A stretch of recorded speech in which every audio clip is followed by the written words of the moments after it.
श्री माँ शारदा 21वां भाग। जय ठाकुर जय माँ। ओम शिव शिव शिव। एक लड़के ने स्वप्न में मंत्र पाया था। श्री रामकृष्ण देव ने उसे गोद में लेकर मंत्र दिया था। वह लड़का श्री माँ के पास मंत्र जप की प्रणाली आदि जानने के लिए आया।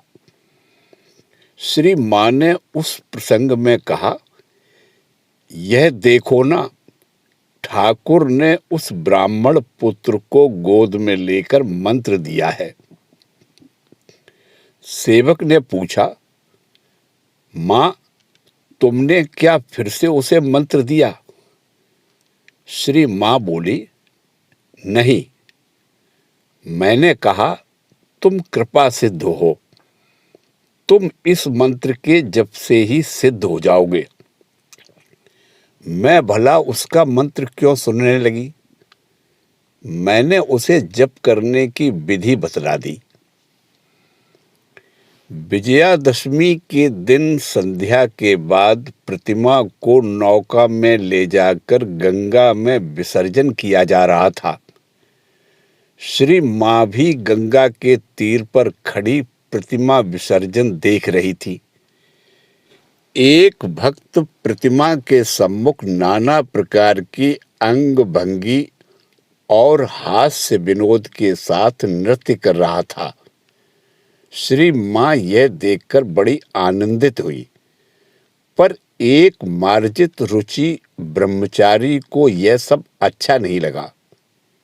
श्री माँ यह जानकर बोली, नहीं नहीं, यह सब ठीक है। गीत वाद्य हास्य विनोद सब प्रकार से देवी को आनंद देना चाहिए। मठवासियों को आशीर्वाद दे श्री माँ विजयादशमी के दूसरे दिन कलकत्ता लौट गई।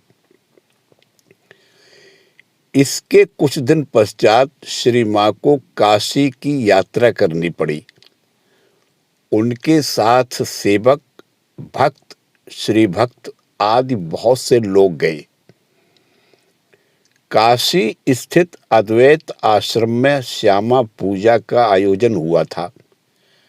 बंगाब्द 1319 सन कार्तिक की 20वीं तिथि एकादशी मंगलवार को श्री माँ सबको लेकर काशी पहुंची।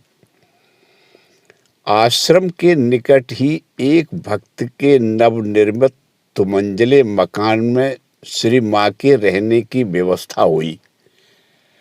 अद्वैत आश्रम में कुछ समय तक विश्राम कर श्री माँ अपने निवास स्थान पर चली गई। श्री माँ ने काशी में शुभागमन किया है। विश्वेश्वर के समीप विश्वेश्वरी आई हुई हैं।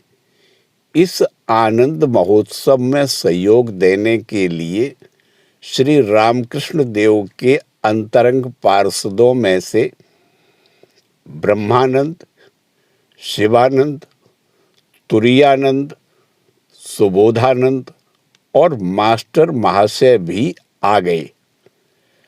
अभिमुक्तपुरी काशी में विश्वनाथ के धाम में विश्वजननी और उनकी संतानों का समावेश हुआ। सबके भीतर दिव्यानंद का समारोह चलने लगा। दूसरे ही दिन श्री माँ विश्वनाथ और अन्नपूर्णा के दर्शनों के लिए गई। अद्वैत आश्रम में श्यामा पूजा बड़े समारोह और आनंद के साथ संपन्न हुई। श्यामा पूजा के दूसरे दिन सवेरे श्री माँ स्थानीय रामकृष्ण मिशन सेवाश्रम में पधारी। वहां उन्होंने रोगियों का वास स्थान, औषधि आदि देने की जगह, बगीचा, मकान आदि सब घूम घूम कर देखा। वह सब देखकर वे बड़ा आनंद प्रकट करने लगी। उन्होंने पूछकर सेवाश्रम की स्थापना का प्रारंभिक इतिहास मालूम कर लिया। सब कुछ देख सुनकर वे संतोष प्रकट करती हुई बोली, यहाँ ठाकुर स्वयं विराजमान है और माता लक्ष्मी पूर्ण होकर अवस्थित हैं। और भी कहा, यह स्थान इतना सुंदर है कि मेरी इच्छा काशी में रह जाने की हो रही है। अपने निवास स्थान पर लौटकर श्री मां ने उसी समय सेवाश्रम के दान भंडार के निमित्त 10 रुपए का एक नोट भिजवा दिया। वह नोट स्वयं लक्ष्मी की प्रसन्नता के चिन्ह स्वरूप एक महारत्न के रूप में आज भी सेवाश्रम में सावधानी से सुरक्षित रखा हुआ है। सेवाश्रम देखकर श्री मां जब अपने निवास स्थान लौट आईं, तब एक भक्त ने उन्हें प्रणाम करके पूछा, मां, सेवाश्रम कैसा देखा? श्री मां ने शांत भाव से उत्तर दिया, देखा, ठाकुर वहां प्रत्यक्ष रूप से विराजमान है, इसीलिए यह सब काम हो रहा है। यह सब उन्हीं का काम है। श्री मां का यह अनुमोदन जब स्वामी ब्रह्मानंद जी को बतलाया गया तो वे बड़े आनंदित हुए और स्वामी शिवानंद जी को इस संबंध में बतलाया। इसी समय मास्टर महाशय भी अद्वैताश्रम में आ पहुंचे। मास्टर महाशय की धारणा थी कि स्वामी जी अर्थात स्वामी विवेकानंद जी ने जिस सेवा धर्म का प्रवर्तन किया है वह श्री रामकृष्ण देव के भाव के अनुकूल है। इस संबंध में परमहंस देव के शिष्यों के बीच विचार और बहस भी हुई थी। इसी हेतु सेवा कार्य के संबंध में श्री मां का मत मास्टर महाशय को बतलाया गया। सुनकर मास्टर महाशय हंसते हंसते बोले, अब तो अस्वीकार करने का कोई उपाय नहीं। श्री मां के मतामत पर श्री रामकृष्ण देव के शिष्यगण कितनी गहरी श्रद्धा रखते थे, यह गंभीर रूप से ध्यान देने की बात है। इसके पहले भी श्री मां 2 बार काशी आई थी, पर अधिक दिन तक वहां रहने का सुयोग नहीं हुआ था। इस समय वे लगभग 2.5 महीने काशी में रहे। इस बीच उन्होंने विश्वनाथ, अन्नपूर्णा, दुर्गाबाड़ी, केदार तिलभांडेश्वर तथा और भी नाना देवी देवताओं के दर्शन किए। श्री तिलभांडेश्वर के दर्शन कर उन्होंने कहा, यह स्वयंभू लिंग है।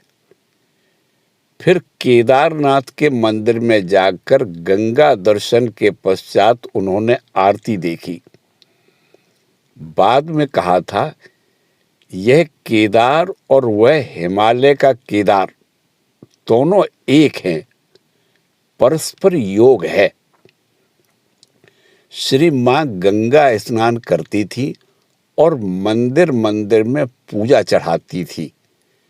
उन्होंने श्रद्धा सहित संपूर्ण काशी खंड सुना था। वे नित्य भागवत का पाठ भी सुनती थी। काशी के विख्यात यति चमेलीपुरी श्री मां को बड़े भले लगे थे। उनके दर्शन करके आकर श्री मां ने कहा था, आहा, बूढ़े का चेहरा आंखों के सामने झूल रहा है, मानो ठीक छोटा सा बच्चा हो। दूसरे दिन उन्होंने इन सन्यासी प्रवर के लिए फल, मिठाई आदि और एक कंबल भिजवा दिया। एक दिन श्री माँ को बग्घी में सारनाथ दिखाने ले जाना हुआ। दूसरी फिटन में स्वामी ब्रह्मानंद आदि गए। सारनाथ के प्राचीन ऐतिहासिक अवशेषों को देखकर श्री माँ बहुत ही पुलकित हुई। लौटते समय स्वामी ब्रह्मानंद जी ने विशेष आग्रह करके श्री माँ को अपनी गाड़ी पर चढ़ाकर वापस भेजा। पहले तो श्री माँ किसी प्रकार राजी नहीं हुई। कहने लगी, नहीं नहीं, उस गाड़ी में राखाल आया है, राखाल आदि उसमें जाएंगे, मुझे इस गाड़ी में कोई तकलीफ नहीं होगी। ब्रह्मानंद जी के विशेष अनुरोध करने पर अंत में निरुपाय हो श्री माँ को फिटन में लौटना पड़ा और श्री माँ जिस बग्घी में आई थी उसमें ब्रह्मानंद जी आदि बैठे। श्री माँ की गाड़ी कुछ ही दूर गई थी कि स्वामी ब्रह्मानंद जी की बग्घी का घोड़ा भड़क गया और रास्ते के किनारे एक गड्ढे में गाड़ी समेत उलट पड़ा। ब्रह्मानंद जी के सारे शरीर में चोट लगी, पर वे तुरंत अपनी शारीरिक वेदना भूल गए और प्रफुल्ल चित्त से कहने लगे, भाग्य से माँ इस गाड़ी में नहीं गई।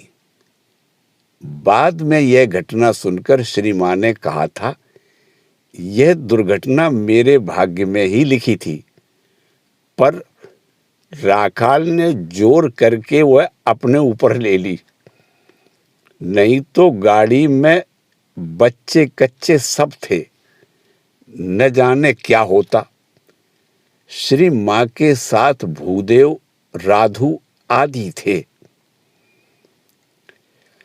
काशी में एक दिन संध्या समय श्री माँ अपने निवास स्थान में बैठी हुई थी। पास में कुछ स्त्री भक्त भी थी। श्री रामकृष्ण देव की बातें कहते कहते श्री माँ मानो उस अतीत युग में चली गई। दक्षिणेश्वर और श्री रामकृष्ण देव की उन स्मृतियों ने उन्हें विह्वल कर दिया। वे उत्साहपूर्वक कहने लगी, जिसने एक बार भी ठाकुर को पुकारा है उसके लिए भय की कोई बात नहीं। ठाकुर को पुकारते रहने पर उनकी कृपा होगी, तब कहीं प्रेम भक्ति होती है। बेटी, यह प्रेम गोपनीय वस्तु है। ब्रज गोपियों को प्रेम भक्ति हुई थी। वे कृष्ण को छोड़ और कुछ भी नहीं जानती थी। नीलकंठ के गाने में है, ओ प्रेम रत्न वन राखते हम अति जतने, अर्थात वह प्रेम रत्न धन है, उसे बड़े यत्न से रखना पड़ता है। यह कहकर श्री माँ यह गाना गाने लगी। आहा, कैसा मधुर कंठ था, कैसी माधुरी थी उनके गाने में। गाना होने पर कुछ देर तक भाव से विह्वल हो रही हैं। तत्पश्चात कहने लगी, आहा, नीलकंठ का गीत कैसा सुंदर है, ठाकुर को बहुत ही प्रिय था। ठाकुर जब दक्षिणेश्वर में थे, नीलकंठ कभी कभी आकर उन्हें गाने सुना जाता था। कितने आनंद में थी मैं। कितने प्रकार के लोग ठाकुर के पास आते थे। दक्षिणेश्वर में मानो आनंद का मेला लग जाता था। अब की बार श्री माँ के काशी आगमन के साथ ही साथ एक बड़ी आश्चर्यजनक घटना घटी। कलकत्ते से रवाना होने के 1-2 दिन पूर्व उनका ब्रह्मचारी सेवक अपने पितरों के उद्धारार्थ गया में पिंडदान करने गया। जाते समय श्री माँ को प्रणाम करके बोला, माँ देखना कि उनकी सद्गति हो। ब्रह्मचारी ने जिस दिन गया में पिंडदान किया, उसी रात को काशी में श्री माँ के पास सोए हुए उनके भतीजे भूदेव ने स्वप्न देखा कि श्री माँ पंचपात्र सामने रख जप करने बैठी हैं और बहुत से लोग आकर प्रार्थना कर रहे हैं, हमारा उद्धार कीजिए, हमारा उद्धार कीजिए।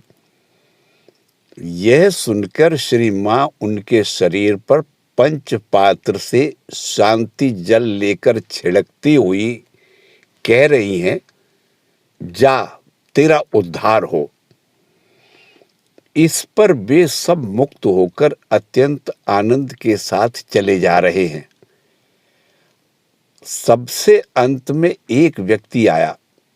श्री माँ बोली, अब नहीं कर सकूंगी। उसकी कातर प्रार्थना से विगलित हो श्री माँ ने उसका भी उद्धार कर दिया। गया में पिंडदान करते समय हृदय के आवेग में उक्त ब्रह्मचारी को जिस जिसका नाम मन में आया, सबके निमित्त उसने पिंडदान किया था। दूसरे दिन भूदेव से स्वप्न का वृतांत सुनकर श्री माँ ब्रह्मचारी का नाम लेकर बोली, उसने गया में पिंड दिया है ना, इसलिए इतने लोग मुक्त हो गए।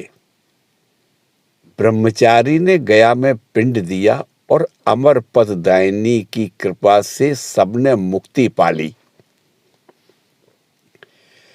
एक दिन काशी में कुछ स्त्रियां श्री माँ के दर्शन करने आई। श्री माँ राधु, भूदेव आदि बच्चों को लेकर बड़ी व्यस्त थी। उनकी साड़ी भी कुछ फट गई थी, इसलिए उन्होंने एक स्त्री भक्त से उसे सी देने को कहा। यह सब देखकर आई हुई महिलाओं में से एक ने कहा, माँ आप तो घोर माया में बद्ध दिखती हैं। अस्पष्ट स्वर में श्री माँ बोली, क्या करूं बेटी, स्वयं ही माया हूं। यह माया आवरण उनके जीवन का सर्वश्रेष्ठ माधुर्य है। एक दिन दोपहर के बाद श्री माँ विश्राम कर रही थी। घर भी शांत और निस्तब्ध था। श्री माँ को कुछ नींद लग गई थी। ऐसे समय एक भिखारिनी करुण कंठ से गाने लगी। श्री माँ सहसा उठकर पूछने लगी, कौन गा रही है? चलो तो बेटी बरामदे में जाकर देखें।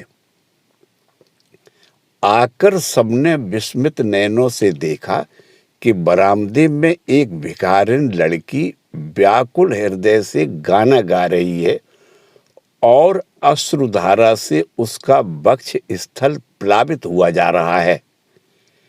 श्री माँ के वहां आकर बैठते ही भिखारिन ने भक्ति भाव से उन्हें प्रणाम किया। आवेग भरे हृदय से वह बोली, माँ मेरी इतने दिनों की आशा आज पूरी हुई। आज मुझे कितना आनंद हो रहा है, कह नहीं सकती माँ। श्री माँ ने उसे बहुत आशीर्वाद दिया। परिचय पूछकर उससे और एक गाना गाने को कहा। भिखारिन गाने लगी। गाने का भाव है, माँ मुझ पर दया करके मुझे शिशु के समान बनाए रखो। शैशव का सौंदर्य छोड़ मुझे बड़ा मत होने दो। शिशु सुंदर और सरल हृदय होता है। मान अपमान का उसे ज्ञान नहीं होता।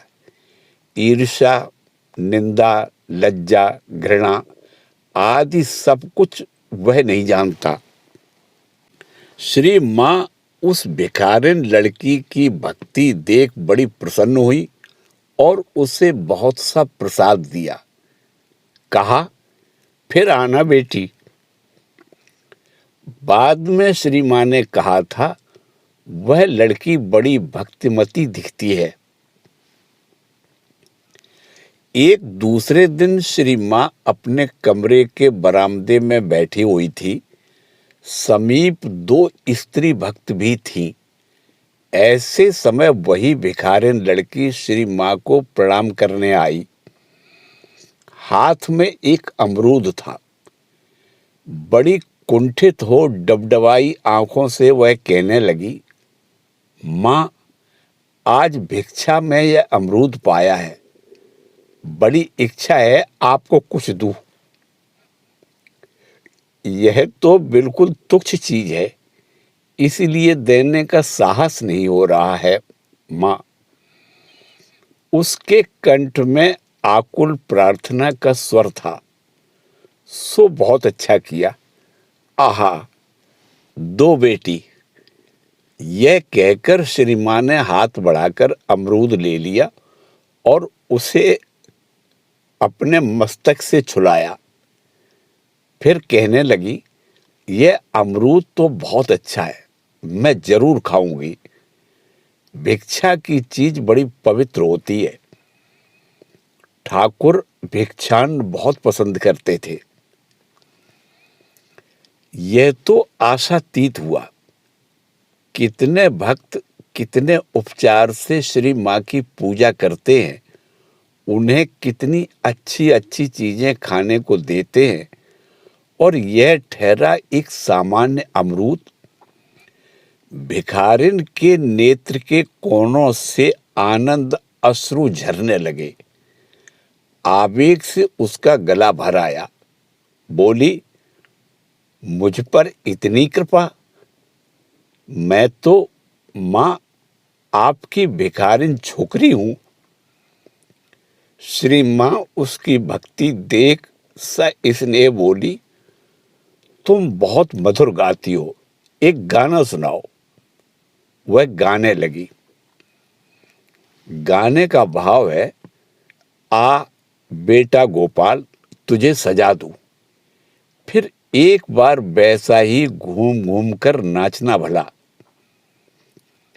श्री माँ बोली, बड़ा अच्छा गाना है, और एक गाओ ना। उसने और एक मधुर गाना गाया। श्री माँ ने उसे बहुत आशीर्वाद दिया और भरे हृदय से विदा दी। वह भक्ति का नैवेद्य था। तभी तो श्री माँ को वह सामान्य अमरूद भी इतना प्रिय मालूम हुआ। अपराह्न में कुछ स्त्रियां आईं। उन्होंने श्री माँ का नाम सुना था, इसलिए उन्हें प्रणाम करने आई थी। श्री माँ बरामदे में बैठी थी। बगल में गोलाप माँ आदि थी। गोलाप माँ देखने में अच्छी हट्टी कट्टी थी, रौबीरा चेहरा था। आगंतुक महिलाओं ने सोचा, शायद ये ही श्री माँ हैं। अपनी ओर उनको प्रणाम करने आती देखकर गोलाप माँ ने श्री माँ की ओर इंगित करते हुए कहा, ये हैं माँ। श्री माँ का चेहरा सीधा साधा था, अतः उन स्त्रियों के मन में कुछ खटका सा लगा। गोलाप माँ के पुनः कहने पर ज्यों ही वे लोग श्री माँ को प्रणाम करने के लिए बढ़ी, त्यों ही श्री माँ किंचित हंसकर बोली, नहीं नहीं, वे ही माता जी हैं। वे लोग बड़ी दुविधा में पड़ गई और किंकर्तव्य विमूढ़ सी खड़ी रही। अन्य उपस्थित स्त्रियां यह कौतुक देख हंसने लगी। अंत में गोलाप माँ को ही श्री माँ स्थिर कर वे आगंतुक महिलाएं ज्यों ही उन्हें प्रणाम करने के लिए गई, त्यों ही वे कुछ कड़े स्वर में बोली, तुम लोगों के क्या बुद्धि विचार नहीं है? इतना भी नहीं देखती, मनुष्य का चेहरा है या देवता का? मनुष्य का चेहरा क्या ऐसा होता है? श्री मां के करुणापूर्ण प्रसन्न मुखमंडल पर कुछ ऐसा असाधारणत्व का भाव था जो भावुक जनों के हृदयों में देवी भाव की उद्दीपना कर देता था। काशी में बहुत से लोग श्री मां के पास दीक्षा प्रार्थी होकर आए, पर उन्होंने वहां किसी को दीक्षा नहीं दी। वे कहा करती थी, काशी में मंत्र देने से सद्यो मुक्ति हो जाएगी। काशी मुक्ति क्षेत्र है और श्री मां है मुक्ति रूपिणी। श्री मां की दृष्टि में शिवलिंग पाषाण खंड मात्र नहीं था, वे तो काशी पुराधिपति विश्वनाथ को जीवंत चिन्मय रूप में देखती थी। इसीलिए एक दिन सवेरे सेवक के साथ बातचीत के सिलसिले में उन्होंने कहा, विश्वनाथ को क्यों छूने दिया जाए? दूर से दर्शन करने से ही तो हुआ। कितने सारे लोगों के पाप आकर लग जाते हैं छूने से। फिर अपने संबंध में कहने लगी, कुछ लोग ऐसे हैं जिनके छूने से सारा शरीर गर्म हो जाता है, जलने लगता है, इसीलिए पैर धो डालने पड़ते हैं। यहां तो भी लोगों की भीड़ कलकत्ते से कम है। पगली मामी राधू की मां ने काशी में भी श्री मां को सताना बंद नहीं किया। श्री मां धैर्य पूर्वक सब सहती ही जाती थी। तो भी एक दिन उन्होंने कहा ही, शायद मैंने कांटा समेत बेलपत्र शिव के सिर पर चढ़ाया था, तभी तो मेरे लिए यह कांटा बनी हुई है। सेवक यह सुनकर विस्मित हो गए। कहा, यह कैसी बात है? अनजान में चढ़ाने से दोष कैसे हो सकता है? श्री मां ने उत्तर दिया, नहीं नहीं, शिव पूजा बड़ी कठिन बात है, उससे भी भारी दोष होता है। बाद में उस पगली के अत्याचार का जिक्र करती हुई खिन्न होकर दुख भरे स्वर में कहने लगी, मुझे तो याद नहीं आता कि जन्म से लेकर आज तक मैंने कोई पाप किया हो। 5 साल की उम्र में ठाकुर को छुआ था। हो सकता है मैं उस समय न समझती हूं, पर उन्होंने भी तो छुआ था। फिर मेरे इतना दुख कष्ट क्यों? उनको स्पर्श करके दूसरे सब लोग माया मुक्त हो रहे हैं, और क्या अकेले मेरे ही लिए इतनी माया है? मेरा मन तो दिन रात ऊपर उठना चाहता है। दया के वश हो उसे बलपूर्वक नीचे थामे रखती हूं। फिर मुझे इतनी यंत्रणा क्यों? महामाया के योग माया आश्रित जीवन का विलास बड़ा ही विस्मयकर है। जय ठाकुर, जय मां।